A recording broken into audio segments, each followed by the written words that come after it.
Hai teman-teman, hari ini kita akan belajar tentang interferensi. Simak dan perhatikan dengan seksama ya. Baik, yang pertama itu ada pengertian dari interferensi. Bhatia tahun 2013 halaman 328 mendefinisikan interferensi sebagai proses transfer bahasa, yaitu suatu proses di mana seseorang membawa elemen struktural dari bahasa lama, yaitu bahasa sumber, ke dalam bahasa yang baru atau bahasa kedua atau resipien.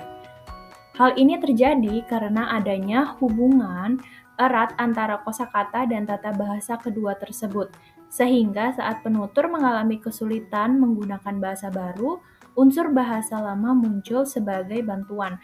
Dengan kata lain, interferensi adalah pengaruh bahasa pertama yang terbawa saat menggunakan bahasa kedua, baik dalam bunyi, tata bahasa, maupun kosakata. Baik, selanjutnya kita akan masuk ke jenis-jenis interferensi. Interferensi terbagi menjadi tiga, yaitu interferensi fonologis, interferensi sintaksis, dan interferensi morfologis. Interferensi fonologis terjadi saat penutur melafalkan atau menyisipkan bunyi-bunyi bahasa dari bahasa lama ke dalam bahasa penerima. Interferensi ini terbagi menjadi dua, yaitu pengurangan huruf dan pergantian huruf.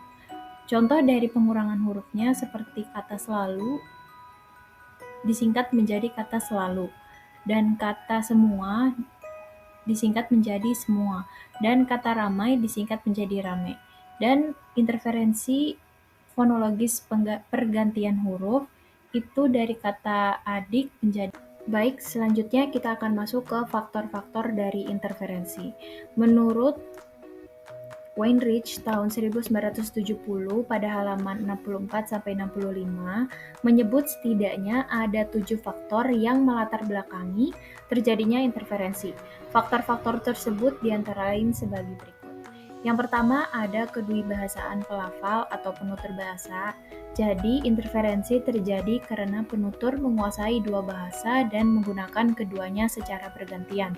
Contohnya seperti seorang bilingual yang menggunakan bahasa Indonesia dan bahasa Inggris yang saat berbicara bahasa Indonesia sering memasukkan kata-kata bahasa Inggris. Yang kedua, ada tipisnya kesetiaan atau pelafal atau penutur bahasa penerima. Rendahnya penguasaan kaidah bahasa kedua menyebabkan pengabaian aturan dan pengambilan unsur bahasa ibu. Contohnya seperti seorang yang belum fasih bahasa Indonesia menggunakan struktur kalimat bahasa daerah saat berbicara bahasa Indonesia. Yang ketiga, ada tidak cukupnya kosakata bahasa penerima, yaitu kurangnya kosakata bahasa kedua membuat penutur meminjam kata dari bahasa ibu.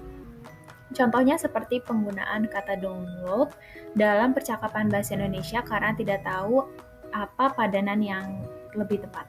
Yang keempat, ada menghilangnya ke beberapa kosakata yang jarang digunakan. Kosakata yang jarang dipakai akan terlupakan sehingga penutur menggantinya dengan kata dari bahasa ibu.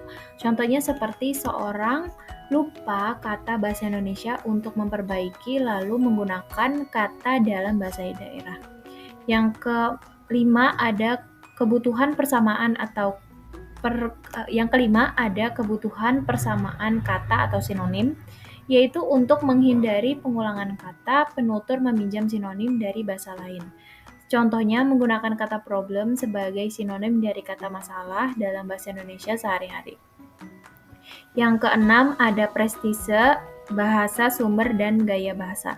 Penggunaan unsur bahasa seperti sumber dianggap prestise sehingga disisipkan dalam bahasa kedua.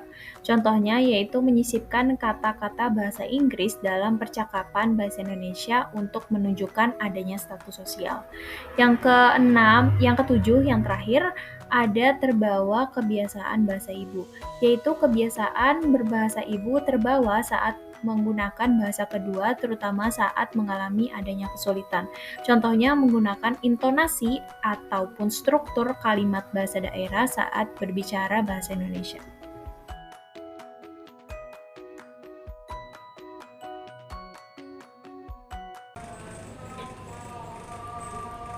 Kak, menurut kamu makeup aku bagus nggak? Bagus kok, blush on sama lipstiknya nggak kelihatan too much. Oh, takutnya kelihatan menor. Enggak kok, makeupnya justru kelihatan natural, perfect banget. Oke, thank you ya. Baik, di sini saya akan menganalisis dari hasil percakapan pada video tersebut. Di dalam video tersebut ada beberapa kata yang digarisbawahi seperti pada kata make up, blush on, lipstick, kata too much, perfect, dan juga kata thank you. Pada kata tersebut merupakan contoh dari interferensi sintaksis. Penutur menggunakan kata dan frasa bahasa Inggris secara langsung tanpa adanya penerjemahan. Karena istilah-istilah tersebut sudah umum digunakan di ranah kecantikan dan lebih praktis ataupun lebih familiar daripada padanan kata bahasa Indonesianya. Ini mencerminkan bagaimana pengaruh globalisasi dan juga media membuat penggunaan bahasa Inggris semakin melekat dalam percakapan informal masyarakat urban, khususnya pada generasi muda.